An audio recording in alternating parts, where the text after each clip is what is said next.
An alien war fleet picked one single week to invade a city on Earth. The week of the Calgary Stampede. 10 days of rodeo, chuckwagon races, and men who ride angry bulls for fun. The invaders thought they found the easiest target in the galaxy. They were wrong in ways that would follow them across the stars. If you love a good underdog story, hit that like button, subscribe if you are new here, and drop a comment telling me where you would want aliens to land next. Now let us step into the week Calgary changed the invasion playbook forever. High Commander Weston Cade of the 3rd Expansion Fleet had studied 900 worlds before this one. Every report on his console said the same thing about the target city, Calgary, Alberta. Population large enough to matter, infrastructure strong enough to be useful, and according to the fleet's cultural scan. A population currently distracted by what the data labeled a regional gathering event. The scan called it low risk. The scan was reading crowd size, not what the crowd was made of. Commander Cade did not know the event was the Calgary Stampede. He did not know that for 10 days every July, the city filled with ranchers, rodeo riders, chuckwagon drivers, and thousands of visitors who considered a belt buckle a personal trophy. His scan saw open fields, wooden fences, animal pens, and large crowds standing close together. His scan read that as vulnerable. His scan was very wrong. Down on the ground, none of this mattered yet to a man named Colton Briggs.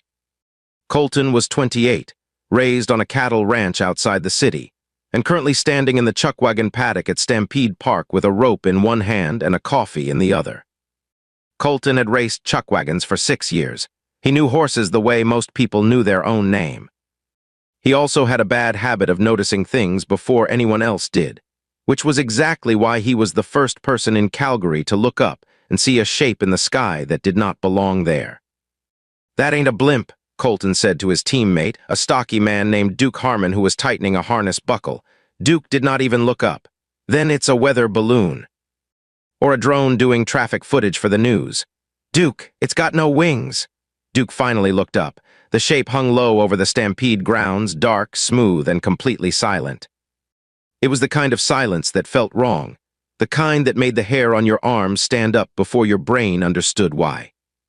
Within minutes, the first alien recon craft had touched down outside the city limits, near a working ranch owned by a man named Walter Boone. Walter was 61 years old, had a hip replacement, 3 grown kids, and a personal rule that anything walking onto his land uninvited got dealt with before he asked questions. Walter did not know he was about to become one of the first humans in recorded history to physically restrain an alien soldier using a coil of rope and mild irritation. Commander Cade's recon team wore stealth plating designed to bend light and mask heat signatures. It had worked against 6 other civilizations. It had never been tested against a rancher who could hear a coyote from 400 yards away in the dark. The lead scout stepped over a fence wire connected to a bell, the same trick ranchers had used for 100 years, and the bell rang clean across the property. Walter did not shout. He did not panic. He simply reached for the rope hanging by his back door, the same rope he used every single day of his life, and walked outside like a man checking on a loose calf. What happened next would later be described online as the first recorded human victory of the war, even though nobody in Calgary knew a war had started yet. Back at Stampede Park, Colton and Duke were not the only ones who noticed the sky. Word moved through the grounds fast, the way it always does in a crowd built from ranch families, rodeo riders, and a stadium full of people who had grown up trusting their gut over official explanations. A retired Mountie named Harold Reyes, working Stampede security that week, radioed his team with 4 words that would later become a local legend. Something is not right. Nobody knew yet how right he was. High above the city, Commander Cade watched his tactical display fill with confusion. His recon team had gone silent, not destroyed. Silent, that was worse. Destroyed meant resistance. Silent meant something had happened that his sensors could not classify, and Cade had learned a long time ago that unclassified events were the ones that ended careers. "Report status," Cade ordered. Static answered him. Then faintly through the recon team's open channel came a voice that was not alien at all. It was calm, low, and distinctly human. "Y'all picked the wrong week. Cade stared at the display. His officers stared at him. Somewhere below, in a rodeo arena built for bucking broncos and bull riders, the greatest miscalculation in his fleet's history was only just beginning. And the people of Calgary had no idea they were about to turn a sci-fi invasion into the loudest rodeo the galaxy had ever heard of. Walter Boone's recon team situation ended almost exactly the way every trespasser situation on his ranch had ended for the last 30 years. Except this time the trespassers were 9 feet tall and green. The lead scout, cloaked in stealth armor that bent light around his body, took one step past the fence line and felt something loop around his ankle before his sensors even registered a threat. Walter had thrown that rope from 40 feet away without breaking stride. The scout hit the ground so hard his own translator activated on impact. "Unprovoked assault," the translator crackled. "This violates conduct protocol." Walter did not know what a conduct protocol was. He looped the rope twice more, the same motion he used on calves during branding season, and had the alien hog tied before the creature's second leg finished twitching. "Son," Walter said, kneeling down to look the alien in its 4 eyes, "you're on private property." A second scout tried to activate his cloaking field to retreat. Walter's dog, an old blue heeler named Scout, who had spent his entire life chasing things that moved wrong, was already airborne. The second alien went down face first into a water trough. By the time Walter's neighbor arrived with a flashlight and a shotgun he did not even need, all 3 recon soldiers were hog-tied in a neat row beside the barn. Looking less like an elite invasion unit and more like calves waiting for branding day. Walter took a photo on his phone, more out of habit than excitement, and sent it to his son with the caption, "Found some trespassers." Might be foreign. He had no idea how right that word would turn out to be.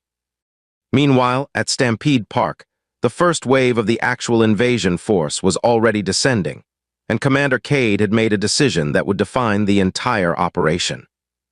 He ordered his soldiers to land directly inside the chuckwagon paddock, reasoning that a wide open dirt field with minimal structures was the safest possible landing zone. What his scan failed to calculate was that the wide open dirt field currently contained 40 trained chuckwagon horses, 6 professional drivers, and a livestock population that did not respond well to strangers dropping out of the sky in armored suits. Colton Briggs was checking his lead horse's harness when the first landing craft touched down 30 yards away. The ramp lowered with a hiss of steam. Armored soldiers marched out in formation, weapons raised, moving with practiced precision meant to project total dominance. The horses did not care about dominance. The horses cared about the loud metal thing that had just appeared out of nowhere, and they reacted exactly the way spooked horses always react. Colton's team horses reared, pulled hard against their lines, and one line snapped clean. A gelding named Ranger bolted straight through the alien formation, clipping 2 soldiers and sending them sprawling into the dirt. "Unidentified livestock showing aggressive behavior," one alien soldier shouted into his communicator. "That ain't livestock being aggressive," Duke Harmon yelled back, grabbing a lead rope. "That's Tuesday." Colton did not wait for instructions from anyone. He grabbed the nearest rope off the paddock fence, the same 12-foot lariat he used every single race, and moved toward the alien soldier struggling to get up from the dirt. The soldier raised his weapon. Colton threw the rope before the weapon ever cleared its holster. The loop caught the soldier clean around the shoulders. Colton planted his boots the way he had 10,000 times before and pulled. The alien hit the ground hard enough to rattle his own armor plating.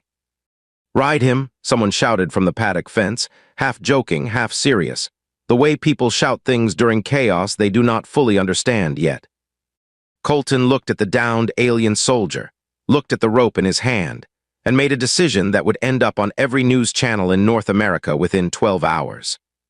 He climbed onto the alien's back the exact same way he mounted a bucking horse at the start of a race, one hand gripping the harness of the soldier's own equipment, and held on as the creature thrashed and screamed through its translator about violated protocols and unauthorized restraint. Duke could not stop laughing long enough to help. "He's riding it. He's actually riding it." The alien soldier bucked and spun, dragging Colton through the dirt exactly the way a green-broke horse would. Except this one had a plasma rifle strapped to its back, and was shouting words in a language the translator kept mistranslating into panicked, broken English. Cease this immediately. This is not combat protocol. Rodeo ain't protocol either, buddy, Colton shouted back, adjusting his grip. It's Tuesday afternoon in Calgary. By the time 3 more soldiers arrived to help their comrade, half the chuckwagon paddock crew had grabbed ropes off the fence rail. And what had started as a precision, alien landing had turned into the strangest rodeo event in the history of the sport. Live streamed by at least 6 phones held by stunned Stampede visitors who had absolutely no idea how to explain what they were filming. Commander Cade, watching secondary drone footage from orbit, said only one word: impossible. His tactical officer had no better answer to give him. By the time Commander Cade pulled his drone feed back for a wider view of the paddock, he understood one critical fact his scans had never accounted for. The humans below were not simply resisting. They were treating the invasion like an event they already had procedures for.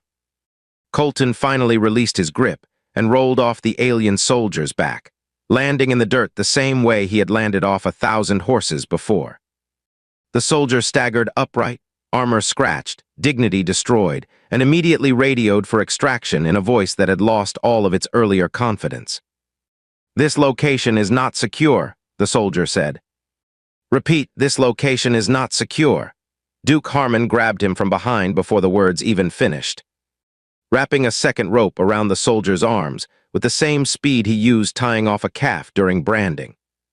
Within 90 seconds, 4 alien soldiers were sitting in the dirt of the chuckwagon paddock, tied, disarmed, and surrounded by rodeo crew members who were still trying to process what had just happened.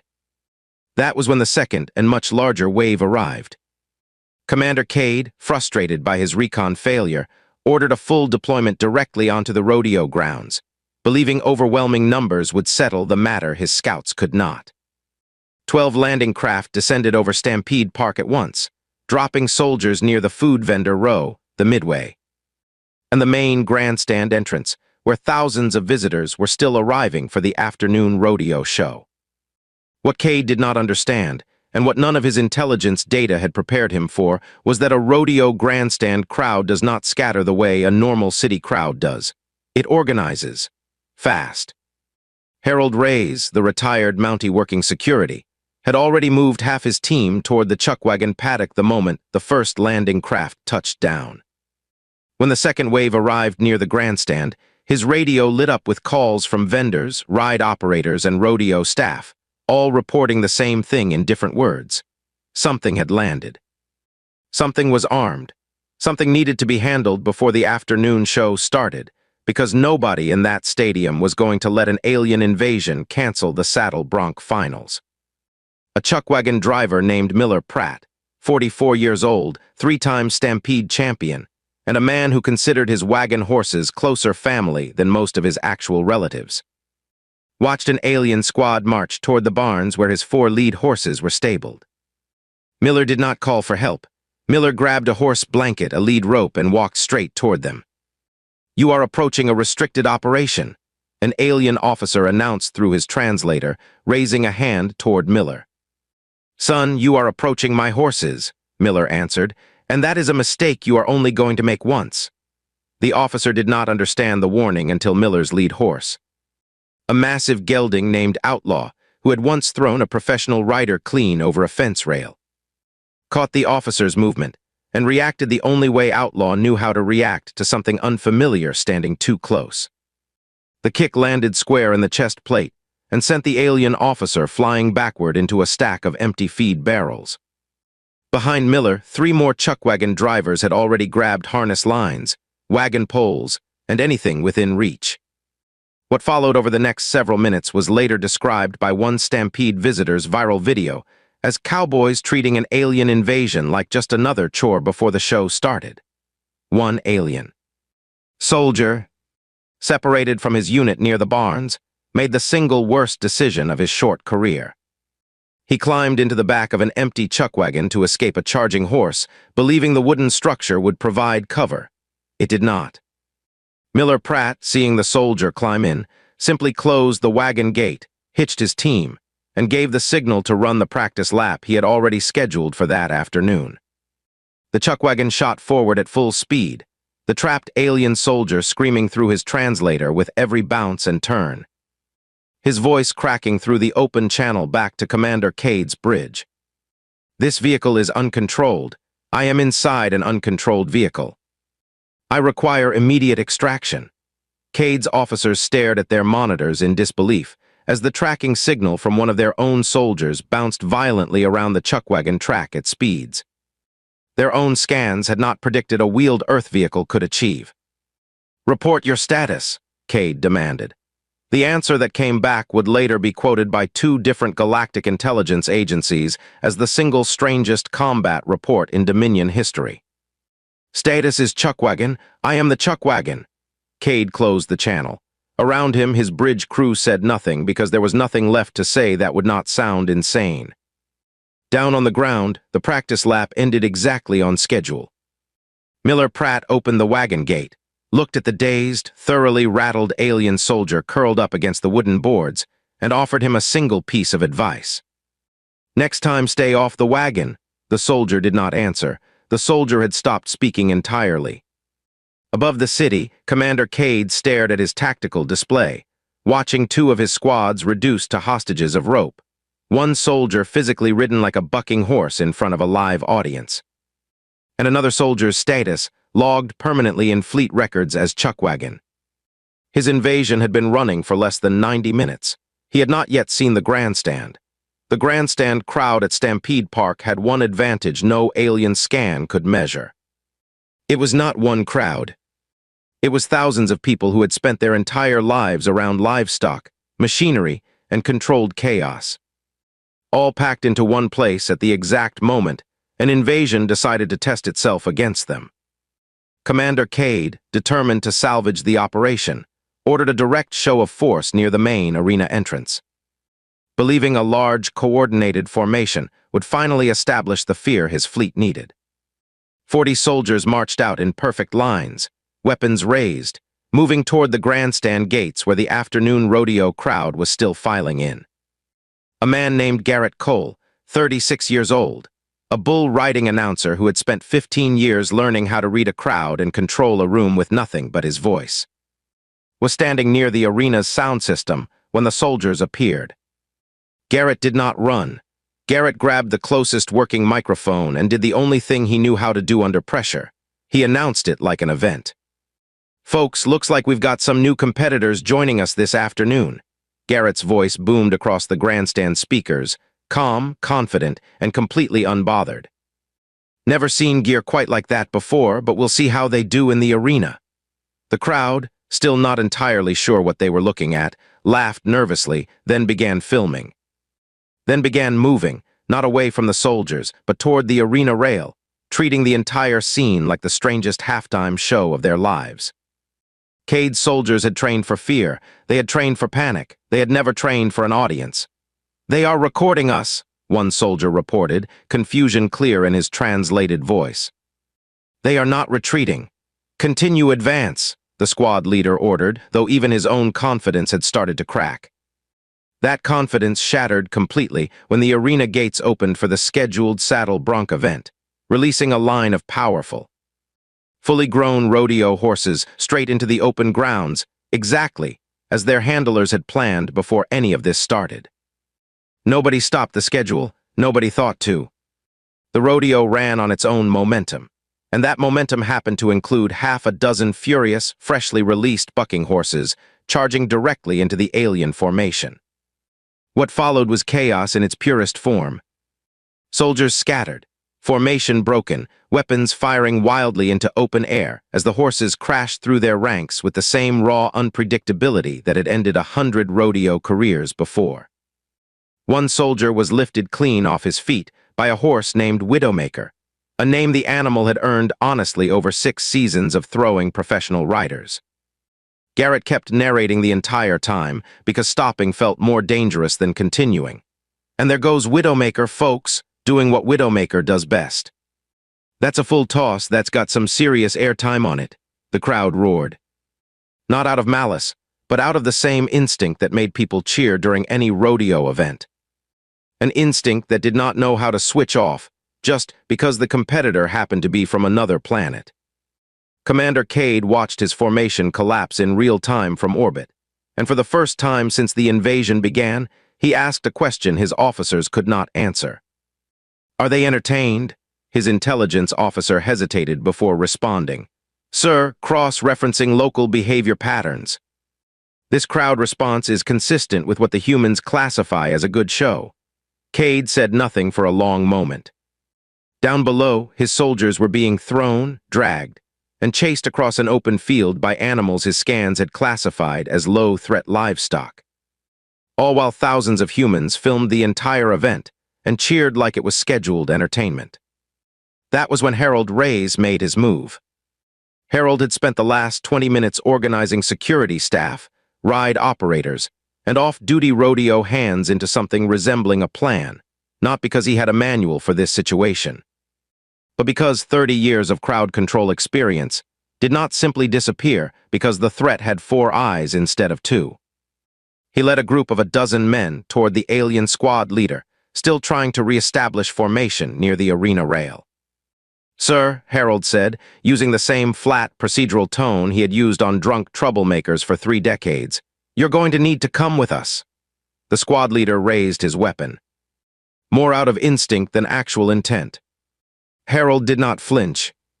He had disarmed men twice this creature's size before, men who wanted to hurt him far more than a confused alien soldier currently surrounded by cheering strangers and rampaging horses.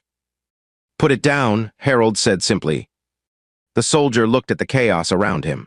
The horses, the crowd, the announcer still narrating his humiliation to thousands of people, and made the first genuinely intelligent decision of the entire operation. He put the weapon down.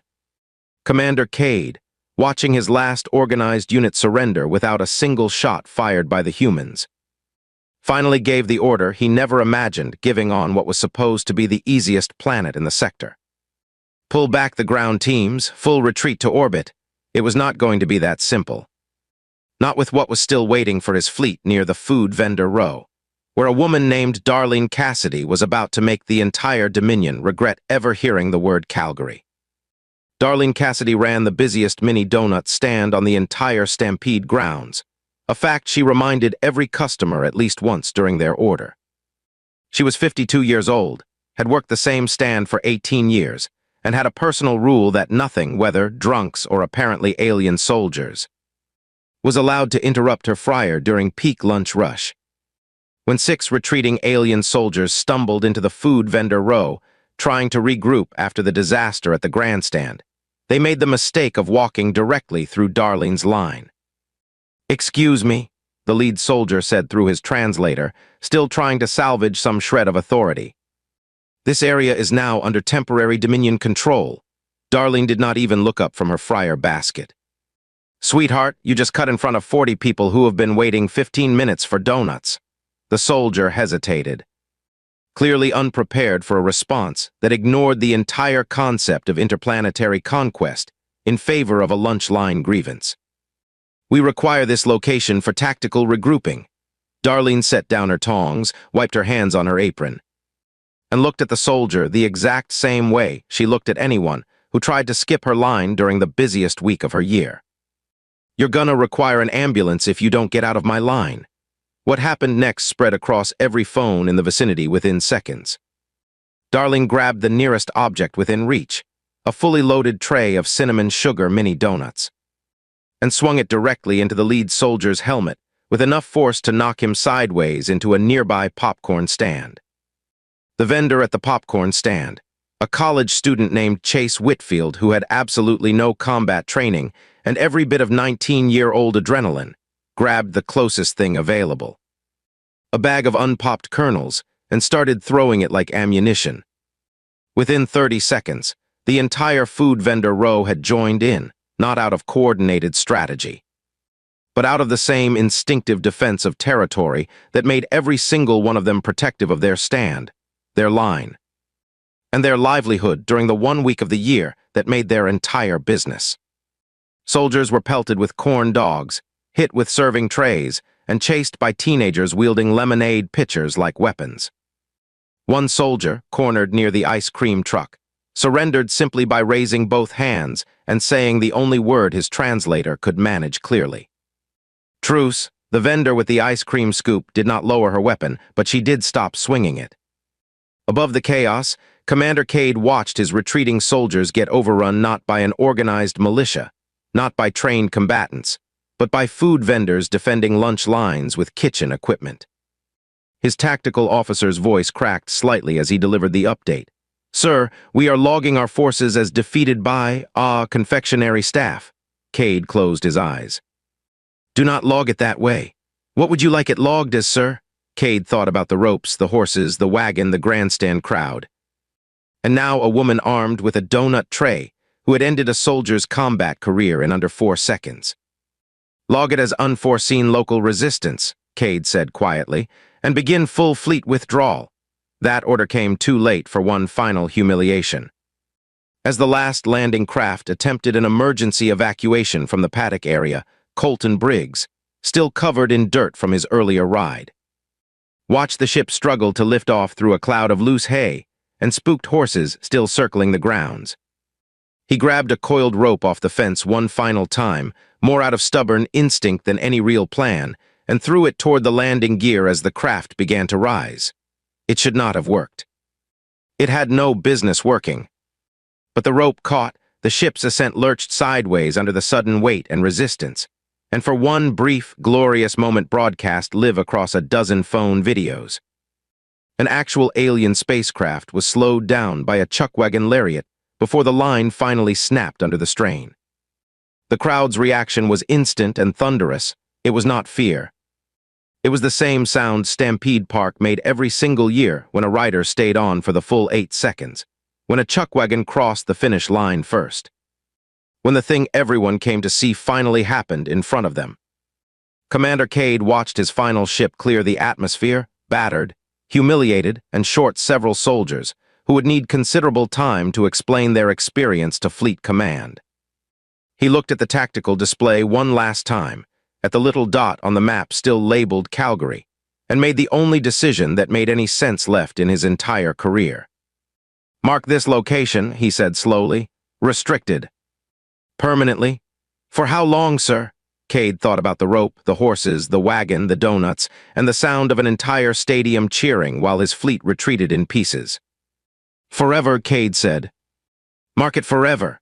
By sundown, Stampede Park looked almost exactly the way it always did at the end of a rodeo day, except for the scorch marks near the barns. A dented alien helmet hanging from the announcer's booth as a makeshift trophy, and a slightly crushed popcorn stand that Chase Whitfield had already turned into the most popular photo spot on the entire grounds. Nobody called it a battle. Nobody called it a war. By the time the evening news crews arrived, the people of Calgary had already decided, without ever discussing it out loud, that the entire event was simply the most unforgettable afternoon in Stampede history, and they intended to talk about it exactly that way for the rest of their lives. Walter Boone's 3 captured recon soldiers were eventually handed over to Canadian authorities, who had absolutely no protocol prepared for processing extraterrestrial prisoners, and who spent most of the first meeting simply staring at the paperwork requirements before deciding to treat it, for lack of a better option, like an unusual immigration case.